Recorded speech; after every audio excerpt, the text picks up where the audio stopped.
యాదాద్రి భువనగిరి జిల్లాలో బిక్కెరు వాగుకు జలకళ వచ్చింది. మోత్కూరులోని గంధమల్ల రిజర్వాయర్ నుంచి 15 రోజుల క్రితం నీళ్లు విడుదల చేయడంతో ఆలేరు నుంచి మోత్కూరు బిక్కెరు వాగులో నీళ్లు నిండాయి. బిక్కెరు జలకళతో తుంగతుర్తి ఎమ్మెల్యే మందుల సామెల్ ఆనందం వ్యక్తం చేశారు. బిక్కెరు వాగులో ప్రత్యేక పూజలు నిర్వహించి నీటికి స్వాగతం పలికారు. ఎండిపోతున్న యాసంగి వరి పంటకు ఈ నీళ్లు రావడంతో ఆయకట్టు రైతులు ఆనందం వ్యక్తం చేస్తున్నారని ఆయన చెప్పారు.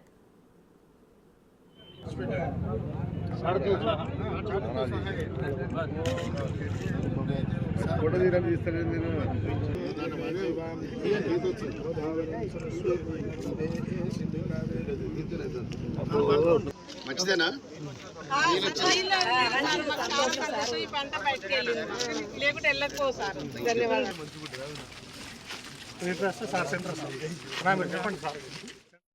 ఇక్కడ ఈ పరివాహక ప్రాంతం అంతా దాదాపు 30-40 గ్రామాలు బ్రహ్మాండంగా వాళ్ళు పంటలు పండించుకోవడం జరిగింది. అదేవిధంగా యాసం కోసం కూడా ఆశదులుకున్న రైతులు ఇక మాకు నీళ్ళు వస్తాయా రావా అనే కార్యక్రమంలో ఈ సందర్భంలో నేను ఇంట్రెస్ట్ తీసుకొని నెల రోజుల నుంచి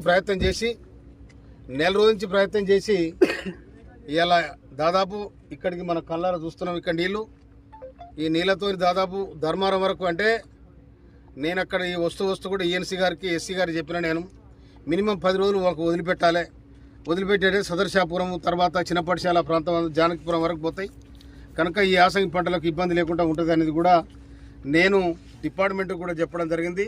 నిజంగా దీనికి సహకరించిన గౌరవనీయ ఉత్తమ్ కుమార్ రెడ్డి గారికి, రాష్ట్ర ముఖ్యమంత్రి వర్యులు రేవంత్ రెడ్డి గారికి, ఈఎన్సీ ఎస్సీ గారికి అందరికీ కూడా హృదయపూర్వక ధన్యవాదాలు తెలియజేస్తా ఉన్నా. ఇంకోటి, కాంగ్రెస్ ప్రభుత్వం ఇవాళ రైతుల పక్షాన నిలబడి